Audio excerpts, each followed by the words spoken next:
Well, what's going on, everybody? Welcome back to My Social Life. This is the podcast where we teach you how to grow on social media by talking to people that have actually done it.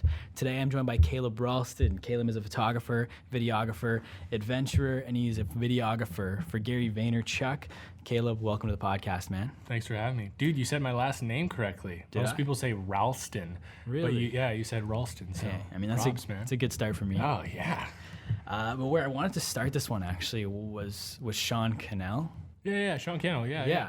So how did you meet him? Because he was your mentor growing up, right? Yeah, good work, man. He's the best. So basically, I grew up in the church. My parents were pastors my whole life growing up. And we started going to this church called Turning Point Church in Marysville, Washington. And Sean Cannell was the director of video there. And I always thought, just like from afar, he was just like a cool dude. Like he was just like that cool guy. And eventually, like I just started getting involved. I saw that we needed video for our youth group. So I was like, cool, like I'll start making videos and stuff. So I started interning there and realized Sean knows what he's doing and he sees something that's coming that like not a lot of people do. And I was curious what that was. So I started hanging out with him more. He also had a production company that he was starting at the time called Vaynermedia, where he was doing video production for like small businesses, right? So I was like, cool, I'll just like work with you, learn, and yeah, that's kind of how I met him. I mean, there was like so many awesome, like I'm just like in the car right now, so many drives from Marysville down to Seattle for different shoots and stuff.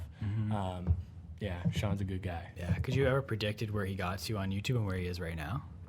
Yeah. Yeah? Yeah, like the thing is, like, I don't know if you follow his content at all, but A like, little bit. If you saw like when you found him and stuff, like, dude's blown up. He's killing it on YouTube, making a full-time living doing YouTube videos. Like, yeah, it makes sense though. Like the thing that was always very clear with Sean, and which is why I always admired him and wanted to work under him, was like, no matter what, he worked so fucking hard. And like, he was always innovating, always researching. The dude is like always consuming like good books, good podcasts, and he was always pushing it my way. That's actually how I got introduced to Gary, is because Sean was the one that was like, yo, there's this book called Crush It, and he gave it to me, and I mean, yeah, it was like life-changing. So Sean is like hardworking, great researcher and learner, so it was obvious, like, yeah, whatever he does, he'll be banging at it. Yeah, that's awesome. And then so I kind of want to fast forward a little bit. Like I do have some stuff written down here about Believe Media and everything. Oh, but just for the sake of time, I want to fast forward to you had Believe Media and then you're doing some freelance stuff. Yep. When did you kind of make the decision to jump from Seattle and out west all the way out here out east to work for PureWow? How did that happen? Totally. So in between, and I wasn't like doing much online that pointed to this, but during, like in between Believe Media and PureWow, were like two phases, I guess. I worked for a software company called Logos Bible Software, eventually renamed to Faith Life. And that, I think I started working there when I was 19. I was just like tired of freelance life. Like we started a production company, Believe Media, but it was essentially freelance, right? It was my dad and I, and we saw a niche in bodybuilding and powerlifting. Yeah, because it was awesome. He used to bodybuild, right? Yep, he was a bodybuilder, still is. And I just didn't think that there was good quality video in the space. I thought we could kill it. We did that. But then after a while, I was like, this whole feast or famine thing is real. Like some months it's like, yeah, this is cool. Like I can pay my bills and shit.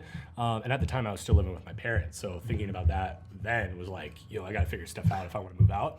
And that's what I did. I like got a job at a software company, worked there for 6 months, eventually moved out of my parents' house and did that. And I feel like I got paid to learn. They're an amazing company with like an awesome in-house production team. We were shooting on like, by the time I left, we were shooting on like Reds, editing like 22-minute docs, like crazy stuff that like I never should have had the opportunity to do, but they invested in me. I got to like, you know, grind my teeth on that. And then a year of freelance after that, there was like layoffs in, I think it was like 2016, and I was a part of that, and I was terrified. And then started doing freelance, and I was like, fuck it, I got to make it happen. Added some cannabis clients as my two main clients, did work for them. And then, dude, I just like randomly saw, so the PureWow thing came through Gary, right? I was randomly actually, I didn't even see it. My buddy hit me up and he was like, yo, Gary posted on his Twitter or on his Instagram that he's looking for video editors. You should hit him up. So I did, and I kept hounding and spoke to DRock and Babin and everybody, and yeah, just kind of made my way through. And then they pointed me towards PureWow, and rest is, history. And you interviewed Gary in Seattle before. Yeah, way before, which is super weird too, because like he was like up in Bellingham, which is where I would eventually move. I was living in Marysville at the time. Sean and my youth pastor at the time, Jeff Moores, they had a channel on YouTube called Think International, where they would like go around and interview. I mean, it was like everybody from like tech directors at churches to like Gary Vaynerchuk, right? Like, I mean, it's just like wide spectrum. But it all had to do with helping improve churches with their media content, right? And like, we went up to Bellingham, where I would eventually move, interview him. Yeah, it was just crazy. Yeah, that's cool. And then so what were you doing for PureWow? Just straight video editing stuff? Yeah, so they had just started a new team called the Social Development Team. And so basically we were developing social franchises on Instagram and Facebook, and trying to create a larger volume of content. They had already had a video team in place that was doing amazing sponsor content and like brand work. It was super awesome. So they wanted to like, in addition to that, create more on social. And so they started that team, and that's what I was brought on to be a part of. Yeah, and then a couple weeks after you'd moved out here and you'd been working for PureWow, you had a meeting with Gary, right? Yep, October 2017, so about a month and a half into being here. Yep. And he gave you like one piece of advice as to like kind of what you should be doing like after hours, basically. Yeah. Coming here, right? Yep. So what were some of the experiences when you were here, when you weren't a part of Team Gary? Like, how was it when you were just kind of showing up? Here's the crazy thing. I didn't. Really? Hardly ever, which is insane. And I try to be very, very careful about being very honest about that, because it'd be very easy for me to be like, yeah, I came up and like hustled my face off with them, but it's not true. I did hustle my face off, but and I'm not saying this is right or wrong, but like I went all in on PureWow. So I was like, my theory was, I love PureWow. I genuinely was like, fell in love with the brand, fell in love with my coworkers. It's like the coolest company. I want to go all in on them and like kill it. So I just like made a shitload of videos for them, worked really hard trying to do like the most intentional, thoughtful work. And I figured if I do a good job, it'll work its way up, and maybe Gary will think it's cool. But I didn't really go the whole trying to get on Team Gary route. But I did continually meet with DRock and trying to learn from him, checking with him, keep him updated on what I was doing. Yeah, so what are some of the things that DRock kind of like taught you before you were part of Team Gary? Dude, so many things. The biggest things, man, have been mental. Yeah. That's always been like my biggest hurdle. DRock's awesome, man. But like the biggest thing that he's taught me is to not judge myself. And ultimately that comes from Gary, right? But seeing it through, I think, maybe a different lens, or maybe even a more relatable lens for me, specifically because he does video, I do video. Like things that, like when I fuck up on an edit or do something wrong, like obviously changing, but not like going through that vicious cycle of just like beating the shit out of yourself. Like, I don't know if you guys experience that, but like, I have a long history of doing that, right? And like, I would like so bad that like if a client didn't like a video, dude, I was like depressed for like 2 or 3 days straight, just like, life's over. And it's like, that's not beneficial at all.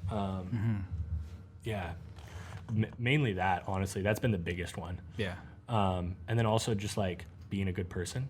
Like I knew that growing up and I was taught that, but I'm seeing it at a different level of like when it's not convenient. That's the best way to put it. Yeah. Being a nice person, even when it's not convenient, like that's huge. And like, top down, like learning that from Gary and learning that from DRock, from Andy on the team, Tyler, everybody.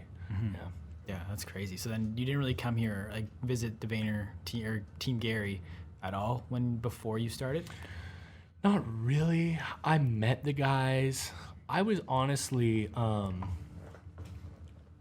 I think, you know, this wasn't like good or anything, but I think I was like intimidated and shy. And I look up to those guys like crazy, right? Like they are my heroes. And I think I was just intimidated by that.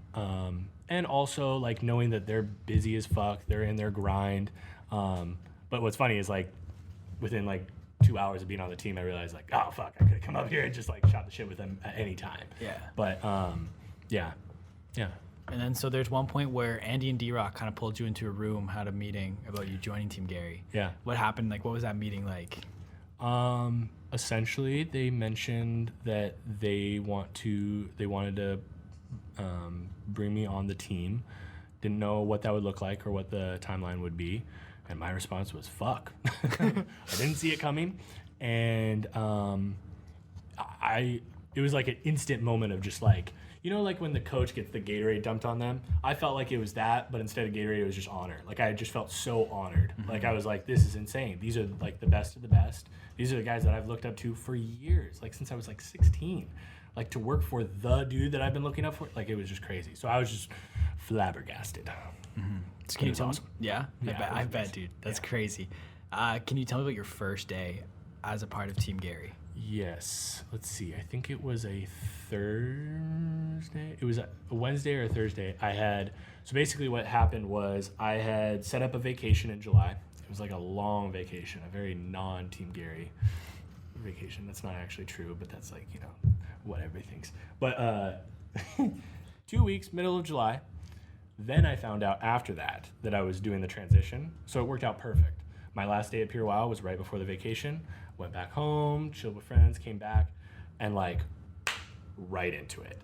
I'd say within, I think it was 3 days, I went on like a trip to London with Gary for 24 hours. Yeah, I mean, it's amazing. And that's the other crazy thing that like I didn't realize at the time is like he'll go to London for like 24 hours. Mm-hmm. It's crazy, yeah. And come back, go straight into the office, same for me, but like he has energy. I'm like falling asleep he's 42, 43. I'm 25. Mm-hmm. It's crazy. Yeah. That's cool. So then what does your average day look like then? Because I don't think you're going to London every day. There's not really an average day. No, not at all. It's pretty random because like we have, let's see, we have like roughly 5 videographers on the team right now, and we trade off on who shoots. So just that alone creates a lot of variety, but then like the days are completely different. Sometimes, you know, Gary's like going out to different meetings out of the office.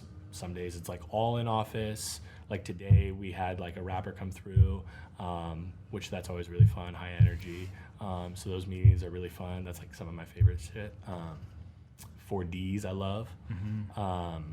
I don't know if you guys have watched any of those before, but they're like super fire. And I'm just like sitting there filming it like, oh my God, this is crazy. Like I'm learning from, it's amazing. But no, there's not really an average day. No. But like right now, I try to like get into the office sometime between like 7:15 to 7:45. Get some organization going, like find out like what's our daily video that we're shipping that day, the next 3 days, what is the status on that, and then start editing. Mm-hmm. Usually trying to find micro content for Gary to post on Instagram. Yeah. So what's like the gear you're using? Because I'm always curious, it's like how many batteries do you need to do a vlog for like a full day? And we use the Sony A7S IIs. Batteries suck. Mm-hmm. Horribly.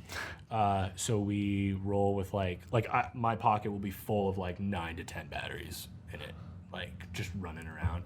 And then we use Sennheiser. I forget what the model is, but they're the wireless lav mics. The best move actually is to check out DRock's kit on his Instagram. Yeah. And then that literally has everything in it. And then also you can like buy through that and, you know, help your boy DRock out too. Yeah, 100%.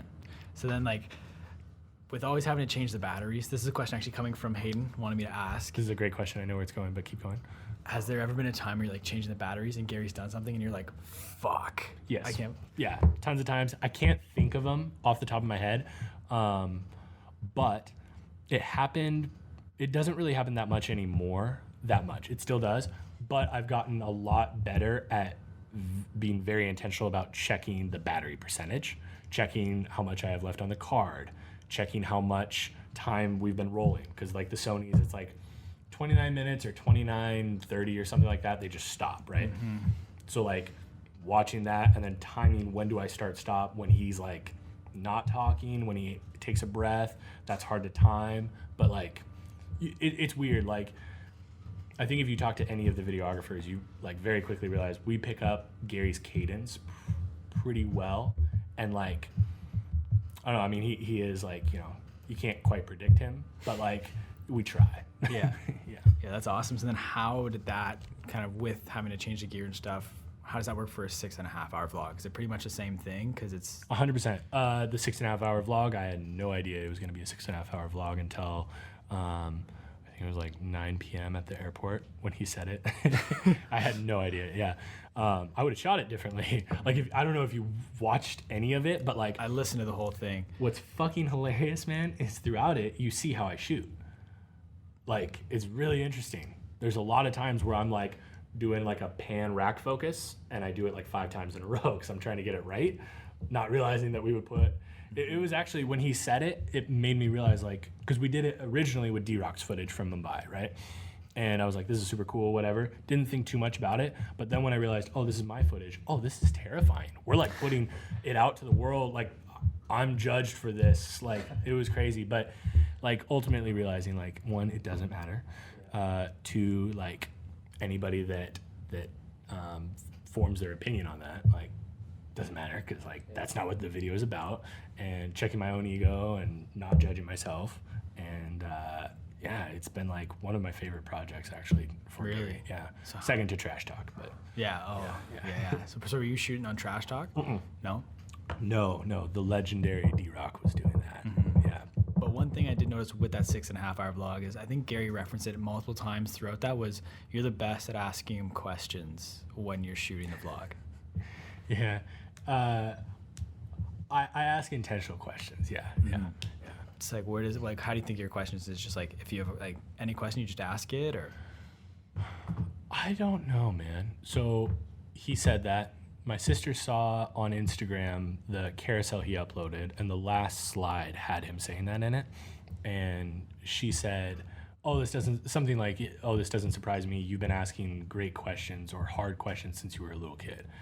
And like, I think that's all it is like, I've always been really naturally curious about things that I'm interested in, obviously. More so, I think, than like your average bear. So I think I ask questions that maybe everybody is thinking but doesn't know how to formulate.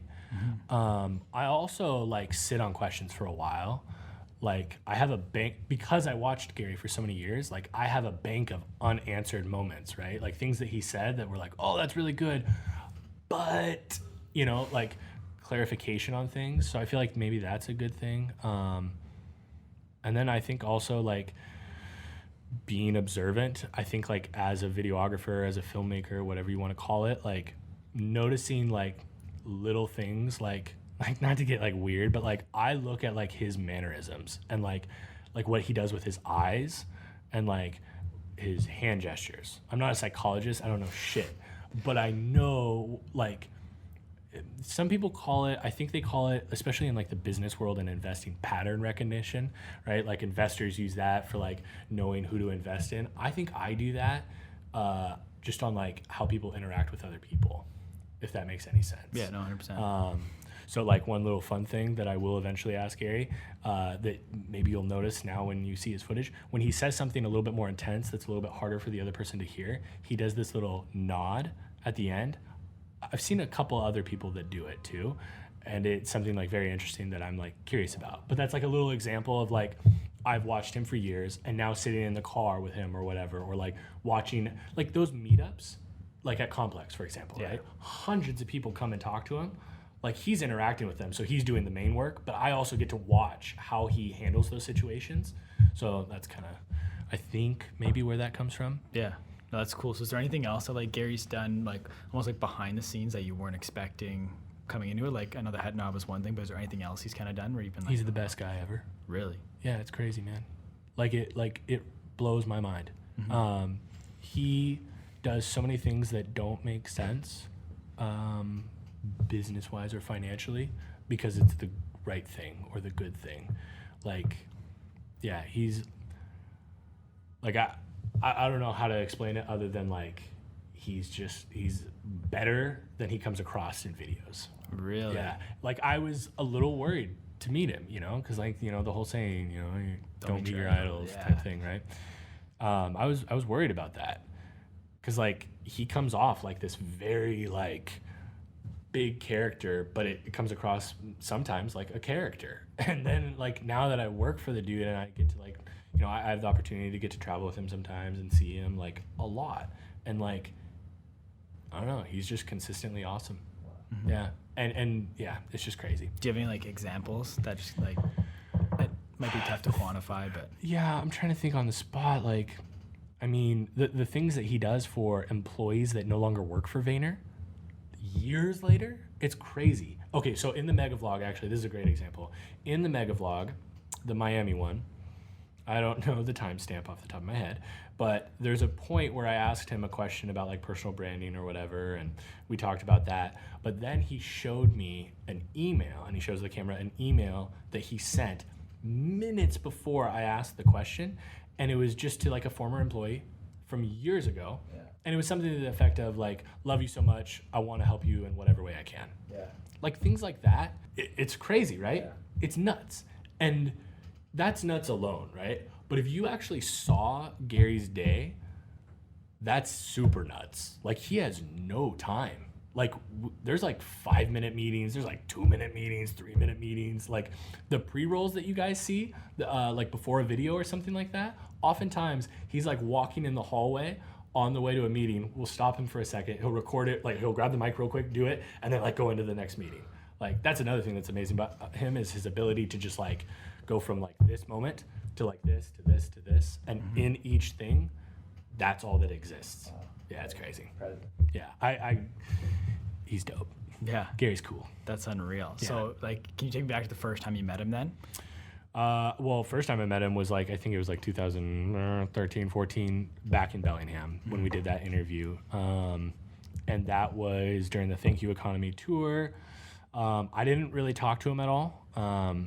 He shook my hand. That's another thing that I love, is like, as the videographer, oftentimes like you get kind of like, you know, like not looked at by a lot of people. But Gary, like I notice like when we go and he does an interview with somebody else, Gary will like go up and say, hey, what up, to the videographer, which I fuck with hard. So he did that to me. But there was no real interactions the first time. Second time, more of the first time was that meeting. Yeah. That I posted on Instagram. It's kind of like, how crazy is it? Have you ever looked back and been like, you had Crush It, and then you met him very briefly that one time, and now you work for him, like came like full circle? Like, have you ever like looked back and kind of reflected on that? I try to every morning in the shower. It's a hard job. Like we go hard and we do a lot, and that's what I'm always like on the days where like we're like filming till like 12:30 or 1 in the morning, and Gary's still like go, but I'm like tired. I really try to think about that. Like I would sit in my living room in my old apartment, barely making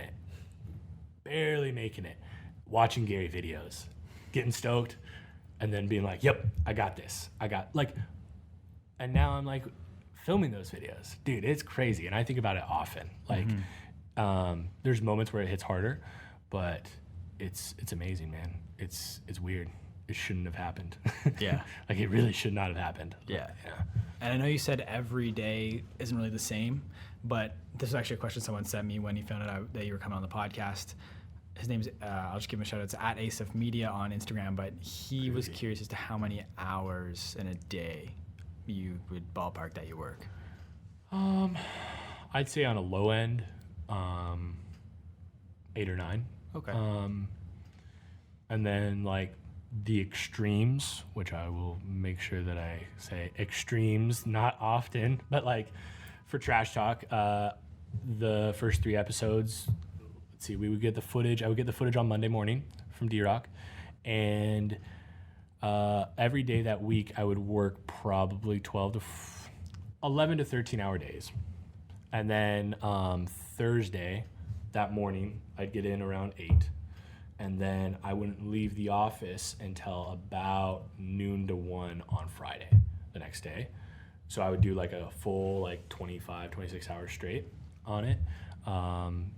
Similar story with the mega vlog, but those are like extreme cases. So I would say on average, low end 8 to 9, high end, again, on average 12, 13. High end. Yeah. Did you ever crash, like here, like sleep? Is there anywhere you can kind of sleep for a little bit, just kind of? During the during the trash talk editing, one week I did take like a 30-minute nap under my desk. I'm a little tall, so most like short office couches don't house me well. So I just sleep on the floor. For the mega vlog, I did sleep like maybe like an hour, which was probably more of a mistake than a help, because then I woke up more groggy and more tired. Gotcha. Yeah.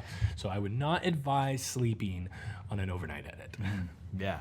But one thing I was curious about is with your personal content, you've kind of slowed down a little bit. Major. Is that just because you're just focused on here 100%? In reference to what point? Like, do you mean just like in general, or there was like a little bit of time, like a couple months ago, where I was posting more and then I stopped? Or I think in general, like I know your YouTube, you've kind of stopped altogether. I know you 100%. put up is it Dear Charlotte, is that what it's called? Yep. With Babin? Yep. And you put that up, but like for the most part, like I went back and looked, like you used to post quite a bit. Yep. And you've really slowed down. Is that just because you're so focused here? Yeah, so I really, really stopped giving a shit about Instagram for myself about, I think I want to say like 2016, 2017, something like that. I spent a ton of time in it, wasn't generating income from it, wasn't really generating leads for business. I was like, it was good, like, as far as like, I don't know, adding cred. But like, it didn't really help that much. So I was like, cool, I'm going to take a step back, go all in on, at the time, my freelancing. And the other thing too was Instagram was a way for me to learn photography. I started with video. I always thought photography was stupid.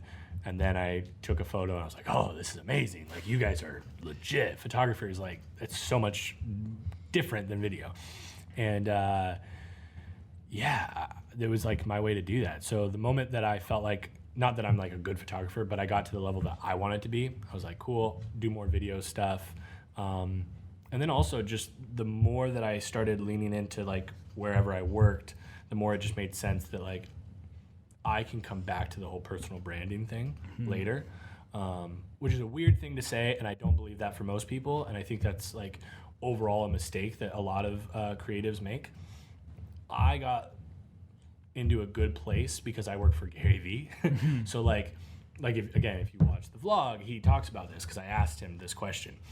And like me investing my time into Gary right now versus myself is a better investment, long-term and short-term for me.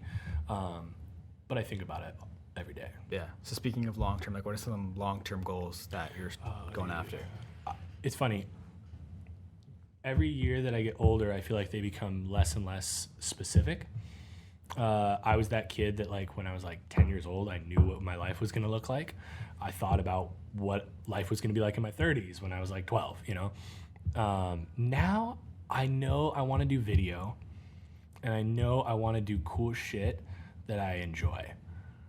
And I think that's about it that I know of right now. Like I think the goal would be to like, I don't know, have some cool people that I've built relationships with over the years. Maybe some other people think that my work is cool and I get to do different projects, you know, films, you know, whether it be like narrative, documentary, music videos, commercials. Like I'm not one of those guys that doesn't like ad work. I think it's really cool. So I don't know. I think the best answer is, sounds so douchey, but like whatever I want, whenever I want. Yeah. Which isn't that what everybody wants, but like in the realm of video. Yeah.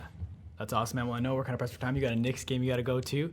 Yeah. So I just want to kind of give you the floor, plug everything and anything you got right now. Where can the people find you? First off, better than me, everybody should follow Team GaryVee on everything. I don't mean to cut you off, but GaryVee memes are my favorite thing on the entire internet. Are they the best? They're so good. So a couple people make them on the team. Jake Levy is the one that started this. He is the man. We call him the meme god, meme lord. Goes back and forth. He crushed it on that. Crazy story, actually. It's not that crazy, and there's no specifics. Just a funny moment. When Gary posted the first meme, we all were like, what the fuck? Like, we didn't realize that he was going to post it, and like it popped off. And yeah, ever since then, we've just been making a shitload, and like the community seems to love it. So yeah, at Team GaryVee on Twitter, Instagram, and other shit. And then myself, I guess if you wanted to check out some of the stuff that I do, I try to be active on stories. On Instagram, I'm at Caleb Ralston, CALEB RALSTON. And same on Twitter. Don't try to find me on Facebook because like that's not cool. Yeah.